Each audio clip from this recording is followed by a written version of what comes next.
Boa tarde, galerinha. Aqui nós vamos continuar nosso processo de estudos sobre os cordatos, né?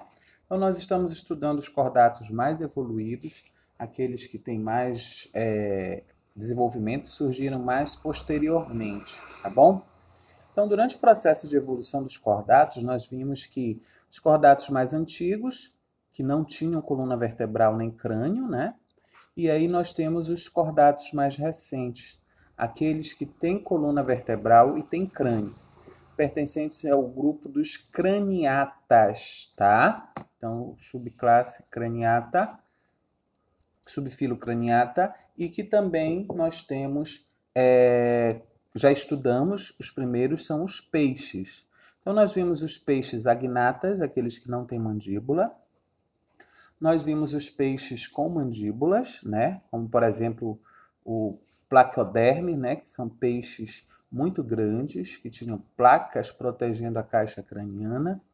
E também nós estudamos os peixes sem seus placodermes, né? Então, são os peixes ósseos e os peixes cartilaginosos. Os peixes ósseos, gente, surgiram na água doce, nos rios.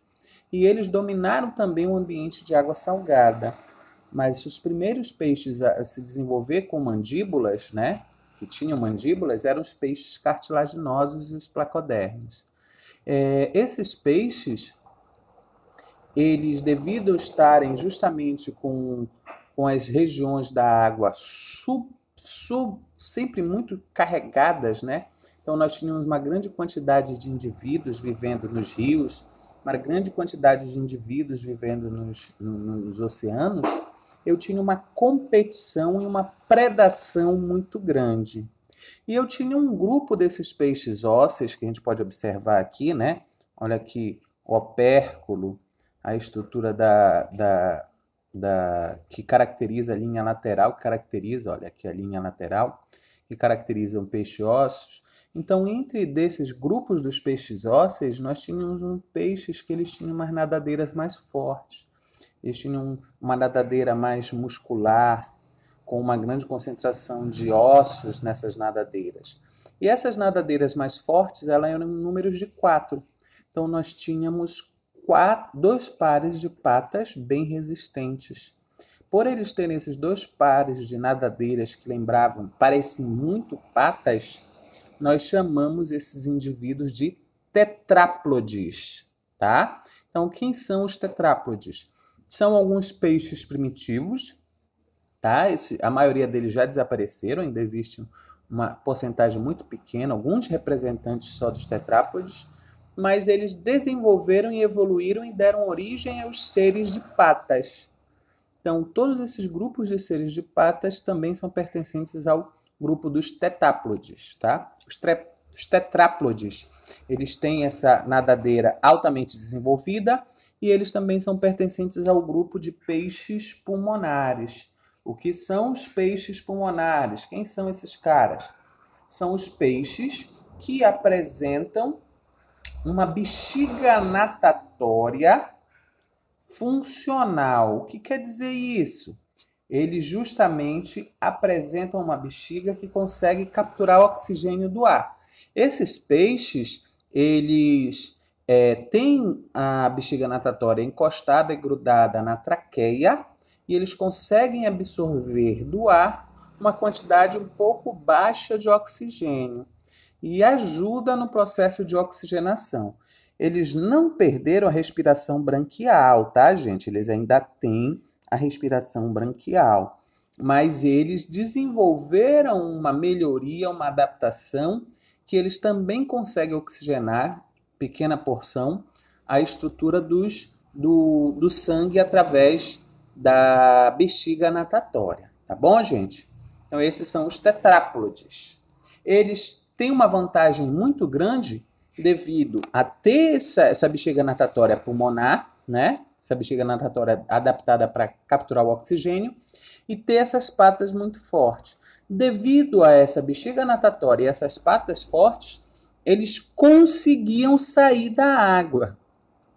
Eles não conseguiam viver no ambiente terrestre durante um período muito longo, mas eles conseguiam sair da água. E que vantagens essa capacidade desses peixes tinham em relação às outras? Primeiro, fuga de predador. Devido a essas patas mais fortes e essa bexiga natatória, eles podiam sair da água para fugir de predadores. Então, o predador, que era só aquático, ele fugia deles saindo da água, tá? Ele também conseguia, no período devoniano, eles tinham uma seca muito grande. Então, eu tinha esses lagos, esses rios secavam. E aí esse peixe tetrápode também poderia sair desse lugar que estava secando e ir para outros lugares que tinham água. Então, ele tinha essa capacidade de se arrastar fora da água e percorrer uma certa distância para poder sair dessa água, tá bom? Além disso, eles tinham uma outra vantagem que era a busca de alimento. Eles conseguiam sair da água para consumir alimentos. Quais eram esses alimentos que ele encontrava fora da água? Plantas, tá? Quando eles se desenvolveram, já existiam as plantas. Então, o ambiente terrestre já era dominado pelas plantas. Então, ele poderia sair para comer plantas. E também já existia um representante, um grupo do reino animalia, que eram os artrópodes, né? Então, já existiam insetos, já existia crustáceos que saíam da água, e ele podia sair da água atrás desses seres vivos para se alimentar, para conseguir alimento. E aí, nesse processo, foi-se evoluindo os primeiros seres vivos terrestres, tá? E aí surgem, a partir desses tetráplodes, eles evoluem e se desenvolvem em alguns grupos, tá? E quais são esses grupos? Quais são essas classes de vertebrados que saíram da água, que tinham um certo domínio no ambiente terrestre? São justamente eles, os anfíbios, que são considerados o primeiro grupo de animal vertebrado a sair do ambiente aquático. Nós temos também os répteis, que foi o segundo grupo, e o primeiro a ter um domínio pleno, a conseguir viver na Terra quanto tempo ele quisesse. Aí depois surgem as aves e os mamíferos, também são pertencentes a esse grupo tetrápodes, tá ok?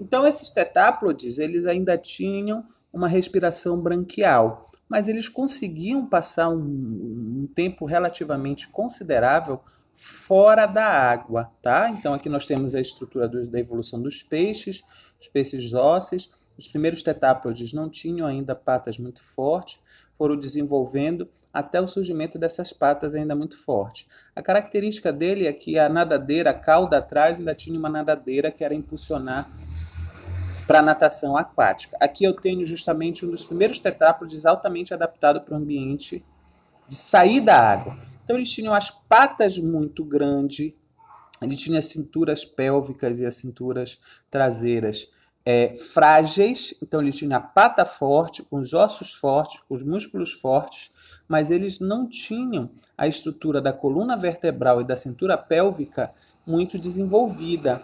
Então isso fazia com que eles tivessem uma limitação na terra.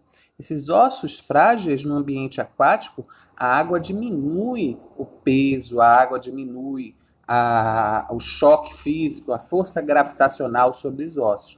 Mas quando eles estão no ambiente terrestre, eles têm justamente uma limitação.